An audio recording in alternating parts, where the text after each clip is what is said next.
Bonsoir à tous, heureux de vous retrouver.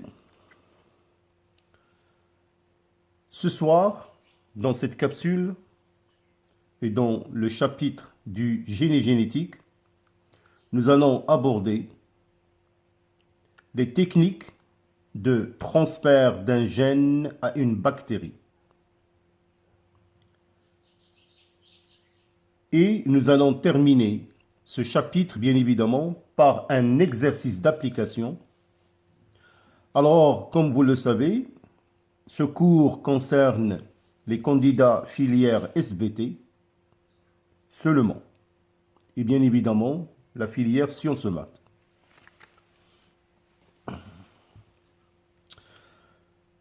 Alors tout d'abord, le transfert d'un gène d'un organisme appelé donneur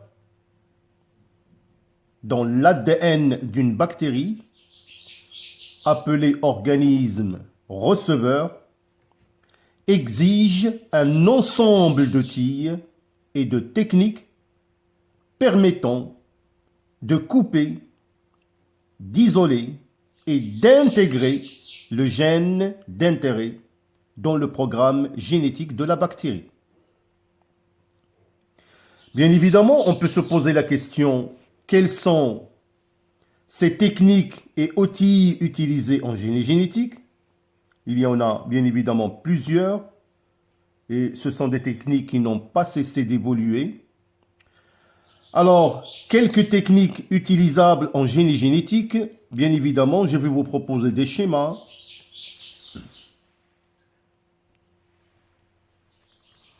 On utilise des enzymes de restriction,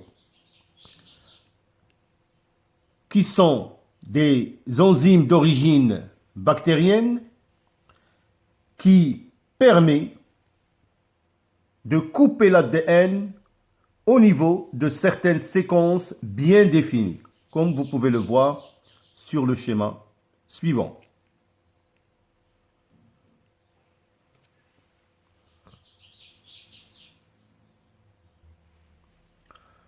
On utilise des enzymes appelées ligases. C'est un enzyme qui active la liaison entre deux molécules d'ADN qui rétablit une liaison covalente entre les fragments de restriction.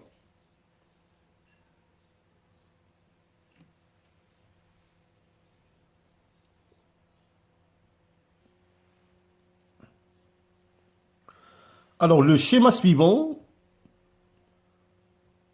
nous donne les principaux outils utilisés au cours de l'insertion d'un gène au niveau d'un plasmide.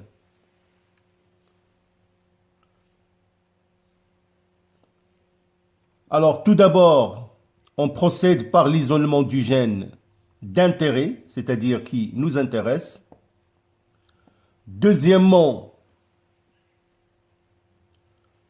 coupure du plasmide par l'enzyme de restriction. Troisièmement, intégrer le gène d'intérêt dans le plasmide. Et quatrièmement, appariement de tous les bouts des fragments d'ADN. Et enfin, l'obtention d'un plasmide porteur du gène d'intérêt. Donc voilà toutes ces étapes qui permettent d'intégrer le gène dans le plasmide et bien évidemment d'obtenir un plasmide porteur du gène qui va nous servir bien évidemment à synthétiser la protéine recherchée.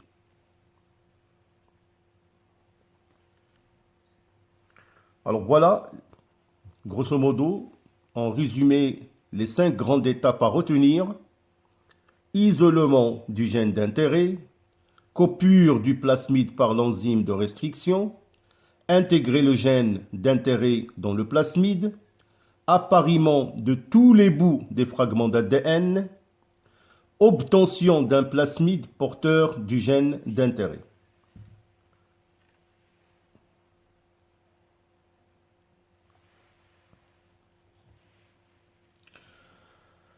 Alors, comme je vous ai dit que le domaine du génie génétique est devenu maintenant un domaine d'application dans plusieurs domaines, qu'ils soient agricoles ou médicaux.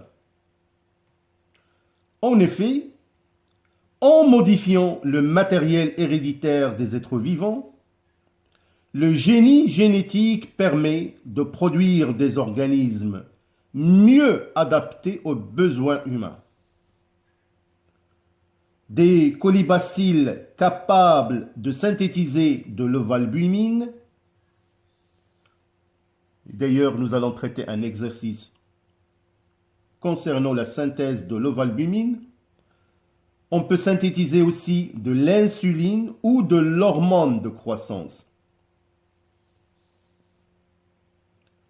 Bien sûr, on peut aussi donner la possibilité à des animaux et des végétaux qui sont transgéniques et qui sont plus productifs. Alors, comme je vous ai dit, pour mieux comprendre cette partie de ce cours, il n'y a pas mieux de faire un exercice d'application. Je vais bien évidemment le lire pour vous. Je vous laisse le temps d'appliquer ce que je viens de vous expliquer avant de passer à la correction.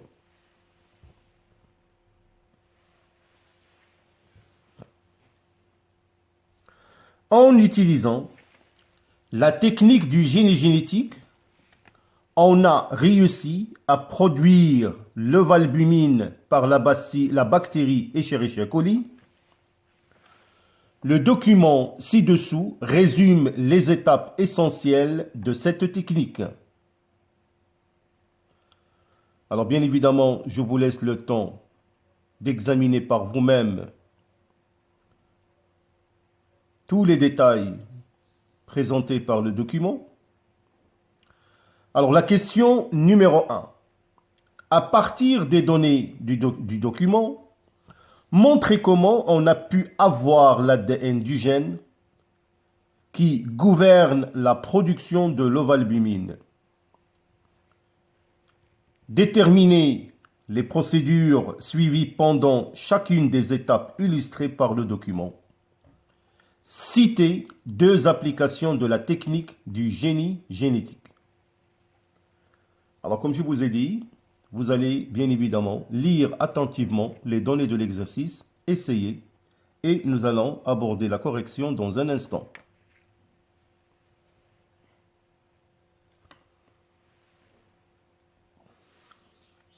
Alors voilà, donc j'espère que vous avez essayé. Alors donc nous allons répondre à la première question. À partir des données du document, montrez comment on a pu avoir l'ADN du gène qui gouverne la production de l'ovalbumine.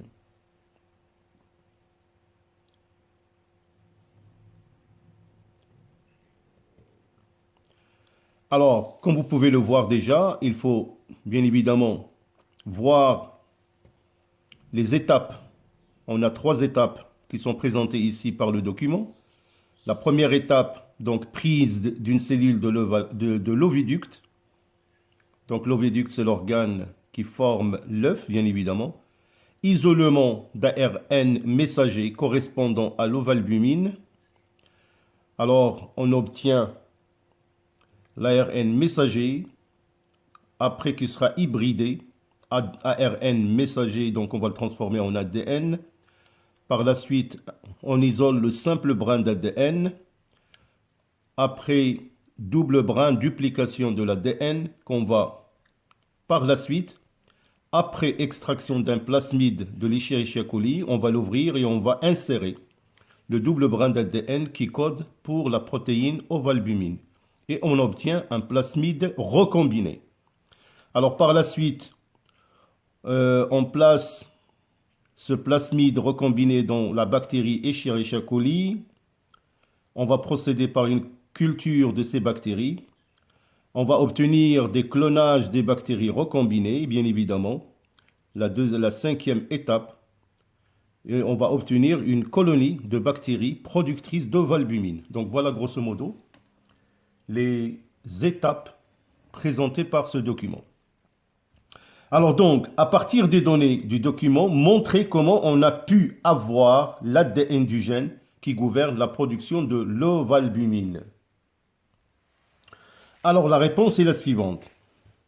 On a pu avoir l'ADN du gène de la production de l'ovalbumine à partir de la transcription inverse de l'ARN messager. Donc, comme vous pouvez le voir ici, donc on a extrait l'ARN messager et on a fait une transcription inverse, c'est-à-dire transformer l'ARN messager en ADN.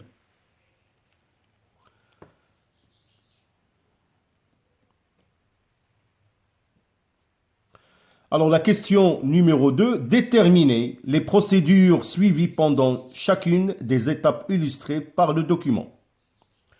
Alors comme je viens de l'expliquer aussi, tout d'abord, premièrement, on a procédé par l'isolement de l'ARN messager correspondant de l'ovalbumine. Deuxième étape, transcription inverse de l'ARN messager pour avoir le brin transcrit de l'ADN. Et synthèse du brin complémentaire pour avoir l'ADN du gène. La troisième étape, intégration du gène obtenu dans un plasmide d'Escherichia coli. Et la quatrième étape, introduction du plasmide recombiné dans une bactérie hôte. Et la cinquième étape, bien évidemment, multiplication des bactéries génétiquement modifiées pour avoir des colonies productrices de l'ovalbumine.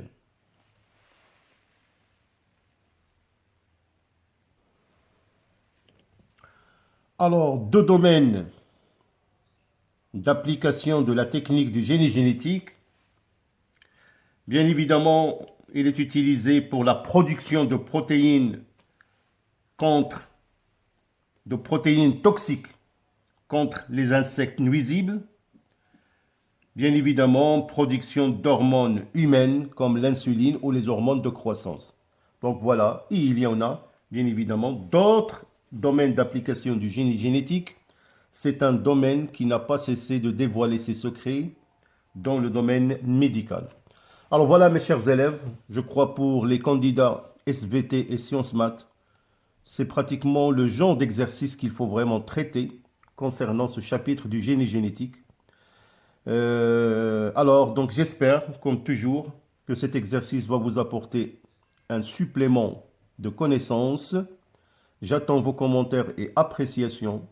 Comme toujours, je vous remercie d'avance pour votre soutien pour votre chaîne Fardari Channel. Vous méritez toujours le meilleur. Bonne préparation, portez-vous bien et à bientôt.